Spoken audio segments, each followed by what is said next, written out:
What if a 9-year-old boy in duct-taped boots walked up to you and claimed, without blinking, that he could make your paralyzed daughter walk again? And what if he was right? That's exactly what happened one bitter morning in Savannah, Georgia. The kind of cold that made breath hang like fog and fingertips burn. But the strangest part wasn't the frost or the silence. It was the kid sitting alone outside the Children's Wellness Center. And no one knew where he came from. And no one knew why he was always there. That he didn't beg. He didn't speak unless spoken to. Just a notebook on his lap, an oversized army green jacket, and boots so worn one toe was sealed shut with silver duct tape. His name? Noah Briggs, just 9 years old. But there was something about him that made people look twice, if they looked at all. Across the street, a black Mercedes SUV purred quietly by a red fire zone. The engine stayed on.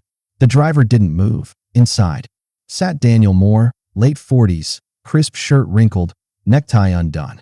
The kind of man who once had a solution for everything.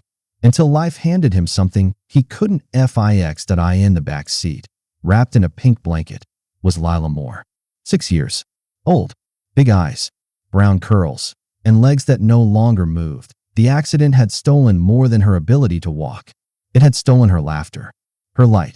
Daniel opened the door and carefully lifted Lila out, cradling her like porcelain. He didn't notice the boy watching from the curb, but no one noticed him. Noah saw the way Daniel held her, not just to protect, but like he was afraid she'd disappear.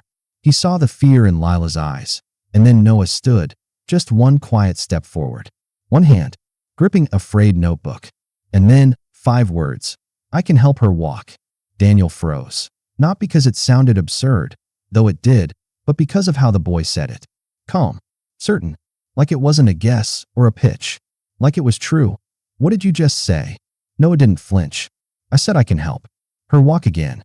No smile, no hesitation, just that same stillness, that same steady voice that somehow felt older than it should have. And from that moment on, everything began to shift, not just for Lila, but for the man who'd stopped believing in anything he couldn't control. The mornings in Savannah held a kind of silence that did not feel peaceful. It felt suspended, like something was waiting to happen. Outside the Children's Wellness Center on Abercorn Street, the cold did not bite hard enough to snow, but it stung fingers and turned breath into ghosts in the air.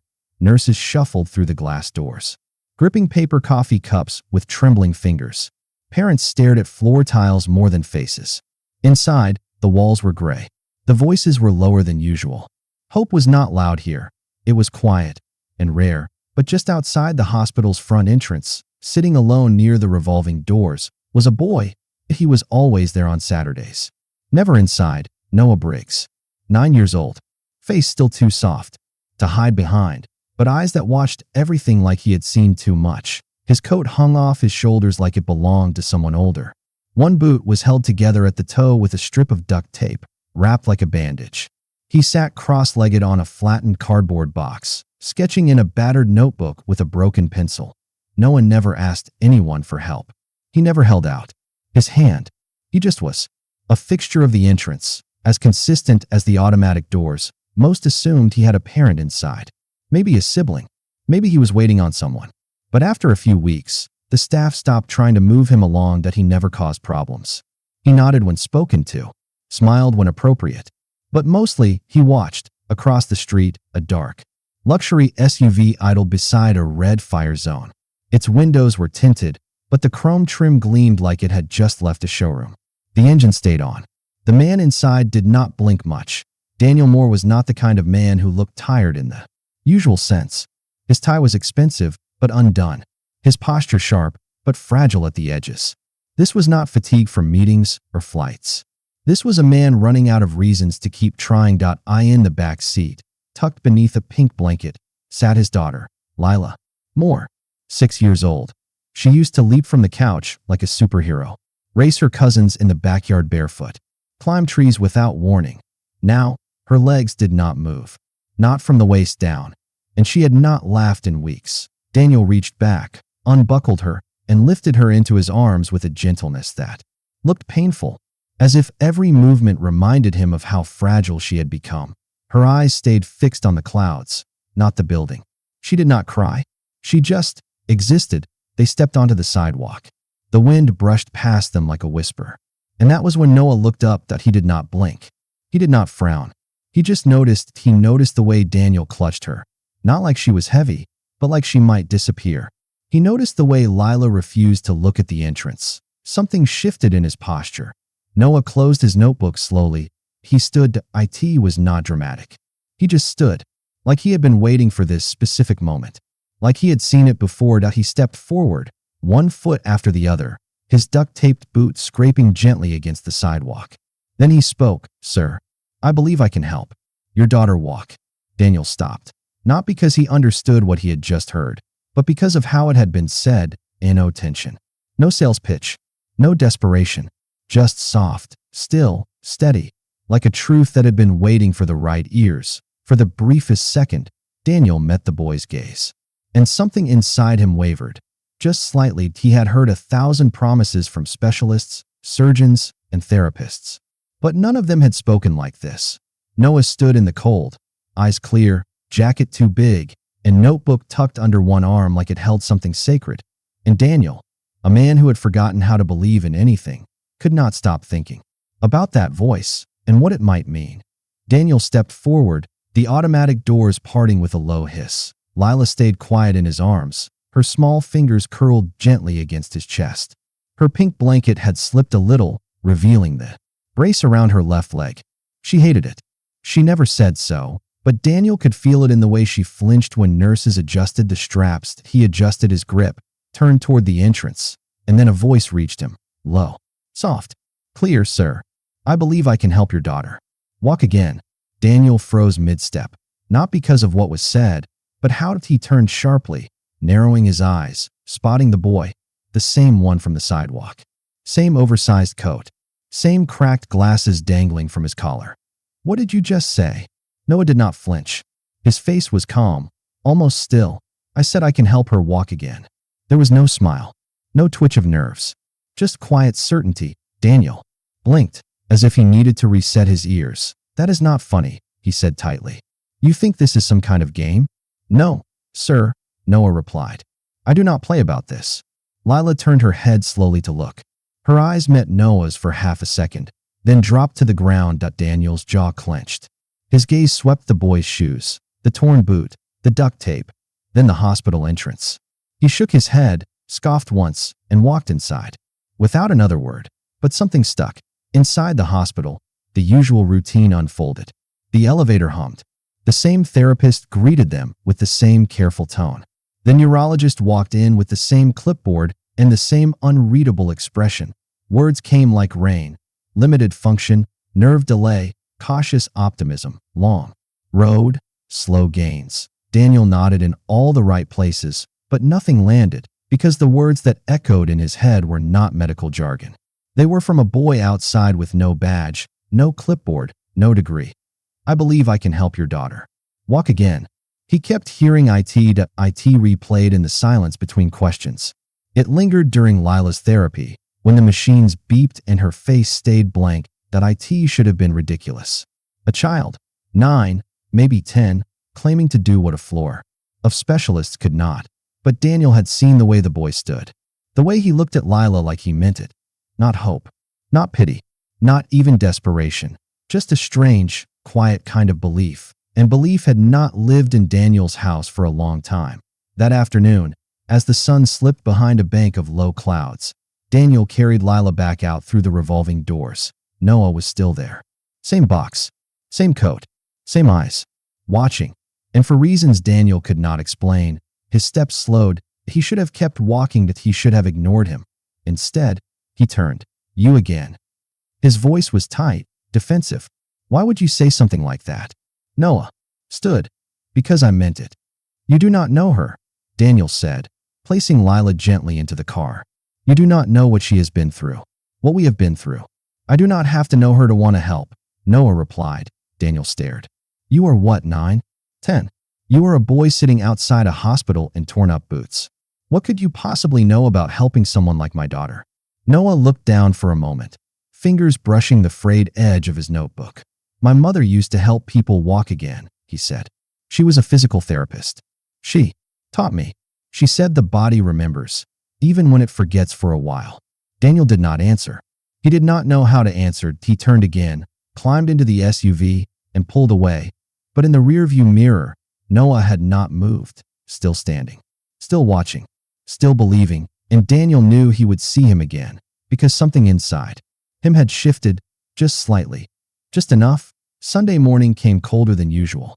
The grass at Harrington Park was still wet with dew, and the cracked pavement near the old basketball court shimmered under the early sun.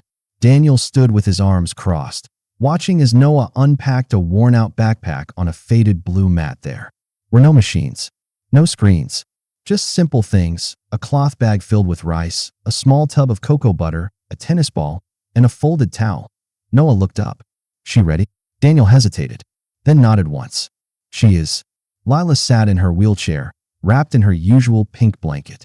Her face was unsure, but curious. Noah kneeled beside her and said gently, "We are not going to rush. We just help the body remember what it used to do." She looked at Daniel. He gave her a small nod. Noah reached into his backpack and pulled out the rice bag. "I heat this up in a microwave before I come. The warmth helps muscles relax." He placed it over Lila's knees and waited. Then, using the tennis ball, he showed her how to roll it under her feet. "It wakes up the nerves," he said. Lila winced a little at first, but Noah kept the pressure light. His hands were steady, his voice soft. 20 minutes in, her toes moved. It was barely a twitch, but it was real. Daniel stared, not sure if he imagined it. Noah noticed. "You saw it, right?" Daniel nodded slowly. "I think I did." Lila beamed. "I felt it, Daddy. I really felt it." They came back the next Sunday, and the one after that. Each time, Lila got a little stronger. She started asking questions. "Why does heat help? What's that ball made of? Can I try on my own?" Her laugh came back too, light and sudden. The kind Daniel had not heard since the accident. Noah never rushed her. He never made promises. He just showed up, same time, same place, every week, with his tools, his notebook, and a quiet focus that never wavered. One afternoon, as they packed up, Daniel found himself crouching beside Noah. "Where do you go after this?" he asked. Noah shrugged. "Around. You got a place to sleep?" The boy looked down at the ground. "Not always." Daniel rubbed his hand over his face. The guilt hit him hard. "You want to come stay with us?" he asked. "I have a guest room. You would not be in the way." Noah blinked, surprised. "You sure? Someone like me. Your neighbors might not like that." Daniel gave a quiet laugh. "After what you've done for my daughter, they better not say a word." Noah looked unsure, but there was something else in his eyes now. Trust, maybe. A flicker of it. That night, Daniel told Lila. Her eyes lit up. "Can he stay forever?" "No," Daniel smiled. "But maybe for a while." The next morning, Noah showed up at their front door. His backpack was slung over one shoulder. A rolled-up blanket was tucked under his arm. He stood there like he was not sure if this was a mistake. Daniel opened the door, coffee mug in hand. Right on time. Lila came running from the hallway. "Noah," he smiled. "Hey, superstar." Daniel stepped aside. "Welcome home." Noah settled into the guest room. It was not much, just a soft bed, a small desk, and clean sheets. But it was more than he had in months. That he did not talk much, but he never missed a morning stretch with Lila. She was moving both feet now, just a little, but enough to feel real. Some nights, they would all sit in the kitchen after dinner. Noah would sketch quietly while Lila colored beside him. Daniel watched from the counter, unsure when the silence in his house had started to feel warm instead of heavy. One evening, while washing dishes, Daniel looked over his shoulder. "Noah," he said, "you ever think about going back to school?" Noah looked up from his sketch. "Sometimes." "You're smart," Daniel said. "You could do something big with that." Noah tilted his head. "I want to help people walk again, like my mom did." Daniel froze. "Your mom?" Noah nodded. "Her name was Rosa Briggs. She used to work with people who couldn't afford real clinics. I watched her every day. She taught me how to see what others missed." Daniel stared at him. "She sounds like someone special." "She was," Noah said softly. "She passed last year." Daniel swallowed hard. "She would be proud of you." Noah gave a small smile. "I hope so." The sun hovered low above Harrington Park. 9 Sundays had come and gone, each one a quiet step forward. Until today, there was something different in the air. Softer, slower. Even the wind seemed to pause. Families were already gathered near the oak tree. Folding chairs, quiet chatter, children waiting their turn on blankets. Lila sat in her wheelchair, her hands resting in her lap, not speaking much. Her eyes, though, they were focused, sharp, like she was getting ready for something no one else could see. Noah knelt beside his usual mat. Same towel, same cocoa butter, same duct-taped boots. But his hands were slower today, calmer. He was not rushing as he looked up at her. You ready? Lila gave one nod. No smile, no fear. Daniel moved behind her, steadying himself, breath caught in his chest. His hands went gently under her arms. Noah took her legs, guiding them into position. 1, he whispered. 2, 3. Daniel lifted her slowly. Noah steadied her knees. And then she stood, not perfectly, not for long, but her feet were flat on the ground, and her spine held. Straight like a flagpole, the park went silent. Someone gasped. A mother put her hand over her mouth. A little boy dropped his juice box. Even the birds seemed to hush. Lila opened her eyes and whispered, I'm standing. Noah blinked hard. Yeah, you are. Daniel stood frozen, too scared to let go. And then, slowly, he released her. She stayed up. She was shaking, but she was up. She's doing it. He whispered, like the words were too sacred to say aloud. Lila looked straight ahead and took one step. Then another. And then, because she was 6 and brave and did not know any better, she took a third and fell forward, right into her father's arms. He caught her like a man catching a miracle. He laughed, then cried. His hands trembled as he held her. You did it, he whispered against her hair. You really did it. Lila turned to Noah. You said I would walk again. Noah shook his head gently. I said we'd try. She grinned. Well, we did. Behind them, the crowd could not hold it anymore. Applause rose. Shouts. Tears. Hugs. Strangers became friends in an instant. A little boy in a walker clapped with both hands. A nurse covered her face and sobbed. Someone whispered, That's her. That's the girl they talked about. Noah stepped back from it all, sat on the bench like he always did. Quiet. Watching. Daniel walked over. Eyes still wet. He looked down at the boy. The kid who came from nowhere, carrying nothing but an old backpack and a memory of a mother who healed people with her hands. You changed everything, Daniel said, voice low, heavy with truth. Noah did not answer. Daniel knelt. You hear me? Not a doctor. Not a drug. You showed up. Again and again. Noah looked at the sky for a second, then said softly, That's what my mom would have done. Daniel placed a hand on the boy's shoulder. You're not invisible anymore, he said. Not to me. Not to anyone. Noah looked up, his voice barely a whisper. I never was. The story of the girl who walked again started to travel without anyone trying to push it. It began with a nurse from the Children's Wellness Center. She had been walking her dog through Harrington Park and saw Lila Moore, no longer slouched in a wheelchair, but lifting her knees, standing tall, laughing. She did not interrupt. She just stood there in the shade, hands wrapped around a coffee cup, watching a kid with duct-taped boots guide a 6-year-old like it was the most natural thing in the world. That same night, she told her sister, who worked in outpatient care. Within days, quiet whispers turned into real questions. Have you heard about the boy in the park? Is it true what he did for that girl? Can he help others too? By the next Sunday, 2 more families had arrived early at the bench under the big oak tree. One brought a daughter recovering from spinal surgery. The other, a son with cerebral palsy and leg braces. They waited. Not loud, not demanding, just hopeful. Daniel parked his SUV under the usual tree and opened the trunk. Noah stepped out slowly, looking at the small crowd ahead. You don't have to, Daniel whispered, sensing the boy's hesitation. Noah adjusted the strap on his old bag. I want to. That morning, he gave up his time with Lila to work with the newcomers. He showed their parents how to use the cocoa butter, how to gently stretch using towels, how to find the right pressure point using a tennis ball, and patience that he spoke to the kids, not at them. You're not broken, he told one little boy. You're just figuring out a different way to be strong. Lila sat nearby, watching. Quietly, her hands folded in her lap. She did not interrupt, did not complain. Later, on the drive home, she said simply, I like watching him help people. Daniel nodded. So do I. The following Sunday, 5 families came. Then 11. By the third week, a local pastor brought folding chairs and a pop-up tent.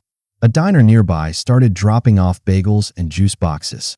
A teenager with a printer made flyers. Free movement. Sessions, Sundays at noon. Harrington Park. They did not mention Noah's name. But everyone already knew who it was. One Sunday, a woman with a camera and a notepad approached the group. She was from the Savannah Daily Post. Daniel pulled Noah aside. "You all right with this?" Noah looked around. At the kids stretching. The parents learning. Lila laughing. He nodded. "As long as it's about them. Not me." The article ran the next weekend. Second page, lower fold. 9-year-old boy helps dozens heal with homemade therapy in local park. No last name. Just Noah. That's how he wanted it. Still, people found out. A local physical therapist reached out, offering to mentor him. A nonprofit showed up with crates of medical supplies. A retired teacher volunteered to help with tutoring. If Noah ever wanted to go back to school, but Noah never changed. Same boots. Same jacket. Same mat rolled up under one arm. He never took money. Never sought praise. He still checked in with Lila first every Sunday, making sure her muscles were warm, her ankles loose, her smile wide. And when others arrived, he welcomed them without fuss, without speeches, just work. Quiet, patient, powerful work. The cracked basketball court that once echoed with rusted chains and wind now pulsed with small victories. Ankles flexing, knees lifting, hands clapping. It was not a clinic. It was not a miracle, but it was real. And it was working. And the boy who once had nowhere to go was now the reason dozens of children had somewhere to begin again. The air in Harrington Park felt different that day. Warmer. Still, like the trees knew something was about to change. Families had arrived early.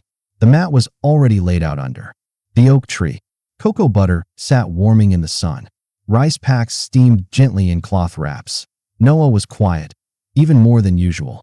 Lila sat in her chair, focused. Not nervous, not scared, just ready.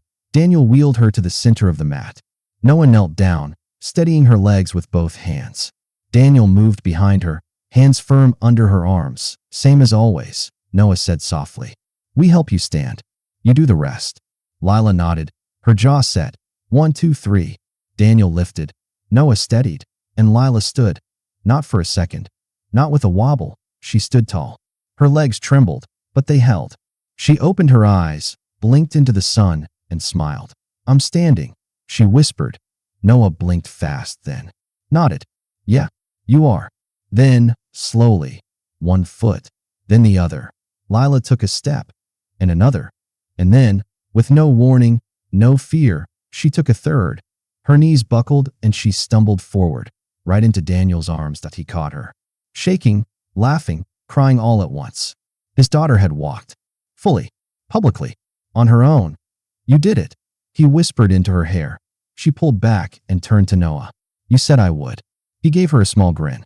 "I said we'd try." Around them, the park fell into stunned silence. Then a cheer broke out. And another. And another. Parents wept openly. Kids clapped. One woman fell to her knees and started to pray. But Noah? He just sat back on the bench and watched. Later that evening, as the sun dipped low and the families packed up, Daniel leaned in the kitchen doorway while Noah stirred a bowl of cereal. "You changed everything," he said. Noah did not look up. He just stirred a little slower. "That's what my mom would have done." Daniel nodded, fighting the lump in his throat. "She'd be proud." "She already is," Noah said, like it was the most certain thing in the world. To the viewer, there are people in this world who do not wear white coats. They do not speak in polished terms. They do not hold degrees or carry business cards. But they carry something more powerful: heart, grit, and a reason to keep showing up. Sometimes, the most broken people are the ones holding the tools to help others heal. And sometimes, the person who saves you isn't the one with all the answers. It's the one who simply refuses to walk away.